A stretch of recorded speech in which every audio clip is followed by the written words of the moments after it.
¿Qué tal a todos? Bienvenidos a Gris Toda Teoría.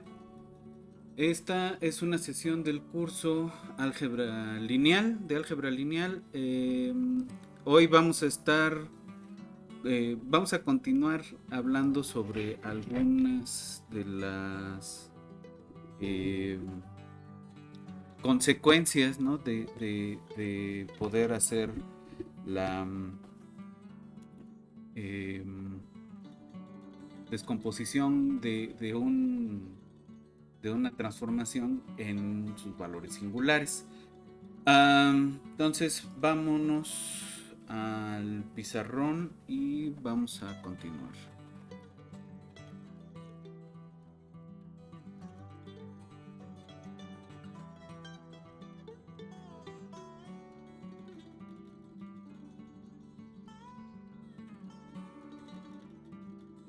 Bueno.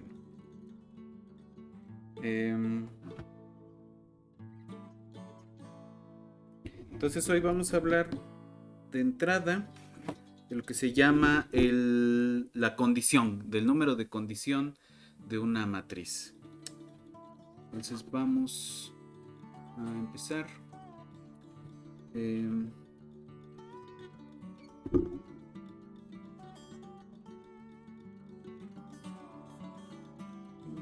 están? Aquí están. Vamos a hablar sobre el número de condición.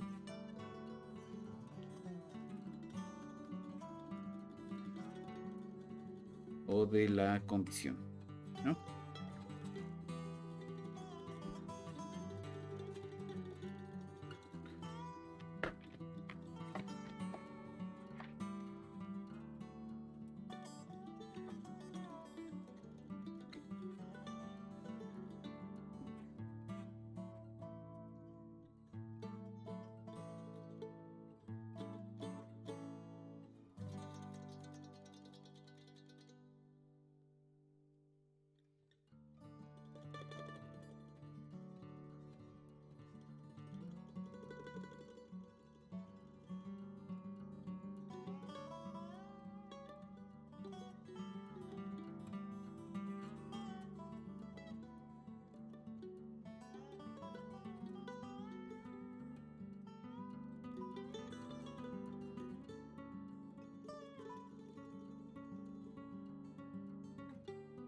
Vale.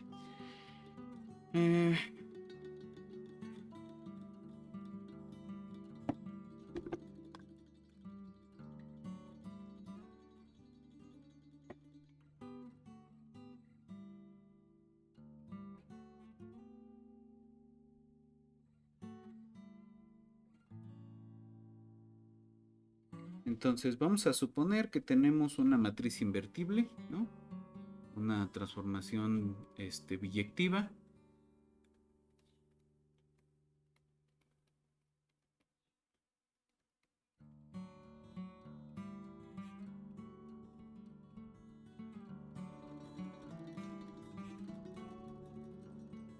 Um,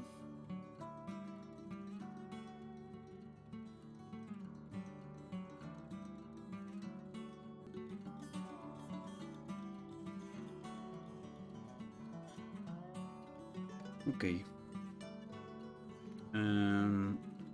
Y entonces estamos otra vez con el juego de resolver una ecuación lineal, ¿no? A por x igual a b. ¿Qué digo? Uno podría decir a estas alturas, ese es un problema sin mucho chiste, en función de lo que ya hemos estado trabajando, ¿no? Ahora, ¿qué pasa si tenemos no una invertible? ¿No? O sea, si la A es invertible, entonces la X ya sabemos que es la inversa de la A aplicada a B, ¿no? Al vector B. Ahora, ¿qué pasa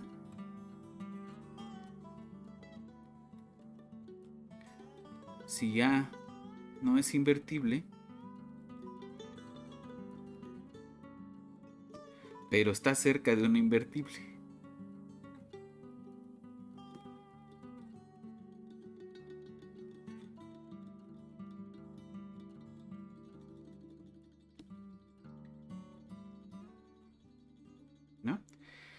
Entonces vamos a ver.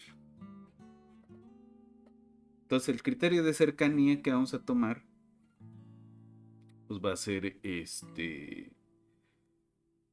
con la métrica inducida por la norma del operador, ¿no? O por el operador norma.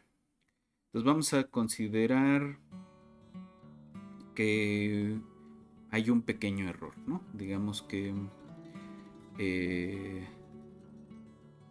en lugar de AX igual a B, lo que tenemos es una cosa del estilo AX igual a B más una delta de estos mismos B, ¿no? Delta B es una perturbación.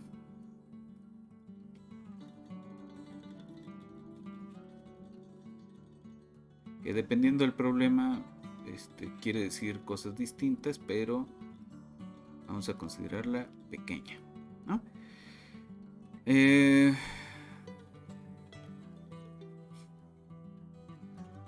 Ahora, ¿qué tal si para este problema logramos encontrar... No, si si la A es invertible, no tiene ningún chiste, ¿no? Porque entonces consideramos A por X más una delta en el lado de las X igual a B más una delta del lado de las B's. Y aplicando la inversa tenemos que X más delta X pues es A inversa en B más delta B. Y por linealidad esto es A inverso en la B más la A inversa en la delta de B, ¿no? Y entonces, como ya sabemos que la X es igual a la inversa de A por B, la perturbación chiquita esta no le queda hacer más que una perturbación en la delta de la B, ¿no? Entonces, digamos, eso es si el problema está bien portado. ¿En qué sentido? ¿No? Pues en un sentido métrico, ¿no? En el sentido de si la perturbación es chiquita, entonces la perturbación en este lado también tendría que ser chiquita. Chiquita, ahora sí, en términos de alguna métrica concreta.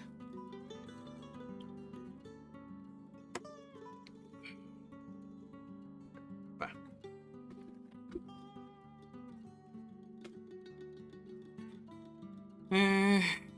Entonces,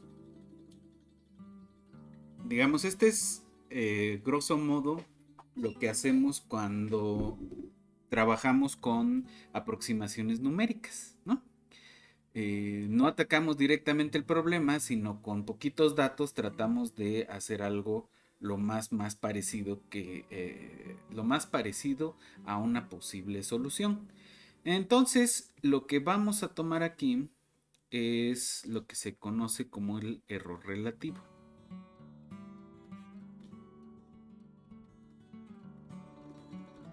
¿No? Que es qué tanto me alejé de acuerdo con qué tan grande es el vector ¿no? Es decir, cuánto mide la delta X, ¿no? La pequeña perturbación respecto de cuánto mide la X.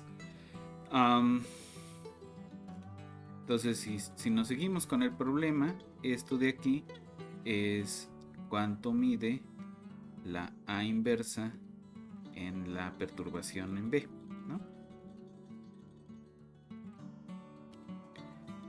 Sobre la norma de X.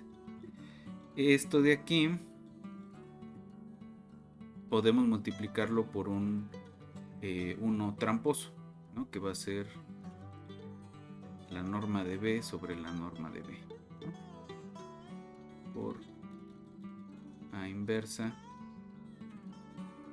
de la delta B sobre la norma de X.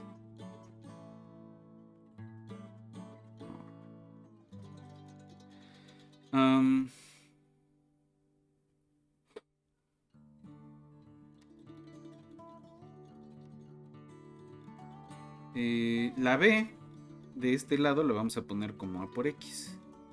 Entonces esto es A X por A inversa en delta B sobre B por norma de X.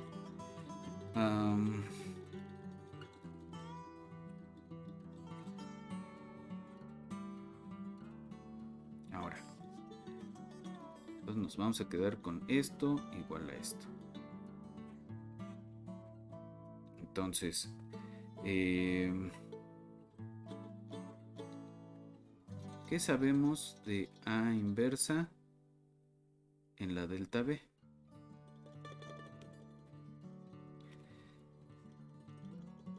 La norma, ¿no?, es más chiquito que el operador norma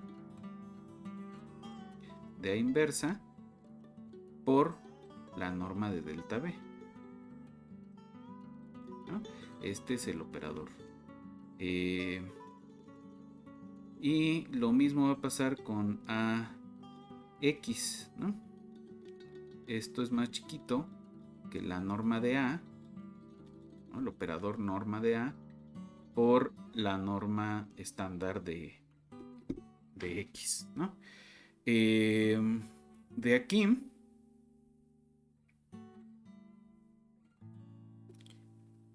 entonces la norma de delta X sobre la norma de X va por debajo de la norma del operador para A inversa por la norma de A por la norma de la perturbación en la B sobre la B, ¿no? Es decir, si queremos que la perturbación pequeña dé como resultado una perturbación pequeña de este lado, entonces este número tendría que ser lo más pequeño que se pueda. Este de aquí es lo que se llama el número de condición. A inverso por la norma de A es el número de condición.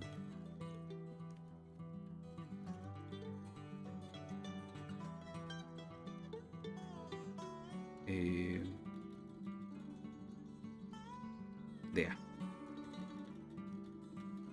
Y más o menos lo que nos dice es o estima, ¿no? De alguna manera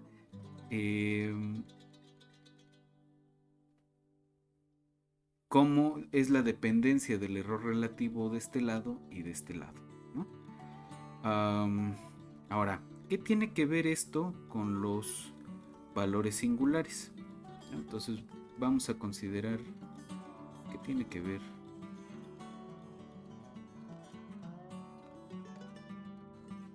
con los valores singulares.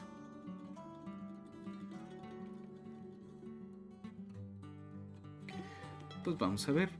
La norma de A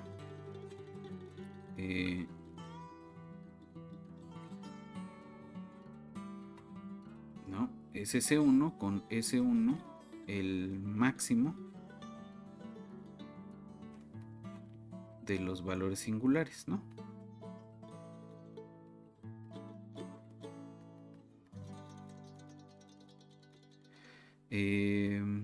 Y lo que vamos a tener para la A inversa es que es el máximo de sus valores singulares es 1 sobre Sn. Entonces, si multiplicamos los dos, el número de condición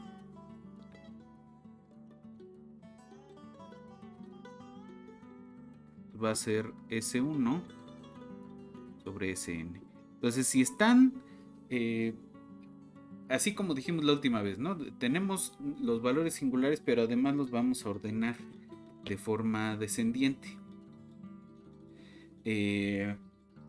Entonces, el qué tan, o sea, pensando en que los valores propios les llamamos el espectro de la matriz, este otro especie de espectro, que son los valores singulares, lo vamos a comparar qué tanto varían, ¿no? Entonces, el número de condición de una matriz es la razón entre el más grande y el más pequeño de los valores singulares, ¿no? Ok. Entonces, lo deseable es que ese número sea cercano a 1, ¿no? No solo pequeño. Si fuera más pequeño, está mejor, en principio. Pero quisiéramos que los errores relativos fueran muy, muy parecidos, ¿no? Ok.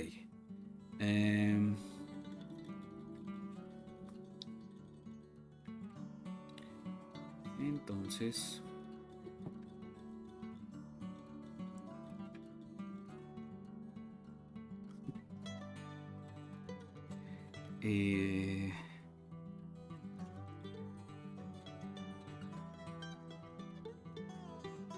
la idea es que podemos elegir la delta B que cumple la igualdad, ¿no? Delta X sobre X es igual al número de condición por delta B sobre la norma de B.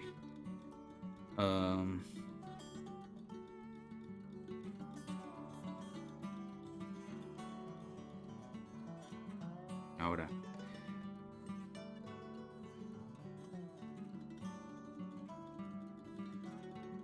¿cuál sería una buena elección?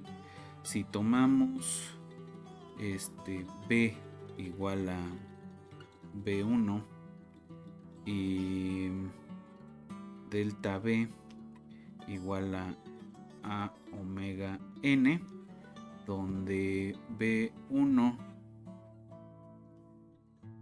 ¿no? La B en la descomposición en valores singulares es B1 hasta Bn, y la W de la descomposición en valores singulares pues es omega 1 hasta omega n, ¿no? Entonces tomamos la primera columna de esta, la última columna de esta,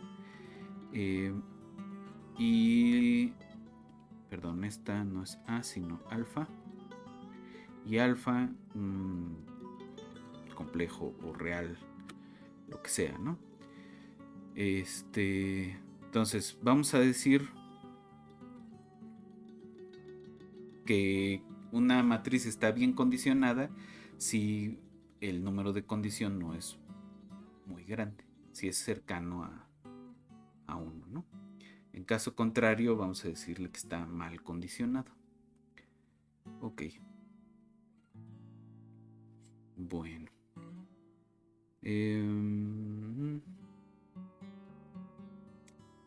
Vale. Entonces, pues por hoy era lo que tenía pensado para este video. Vamos a seguir ahora con la discusión de el subespacio de matrices ortogonales, ¿no? Entonces vamos a hablar sobre la estructura que tienen los operadores ortogonales. Vamos un poco a regresar sobre el proceso de ortogonalización.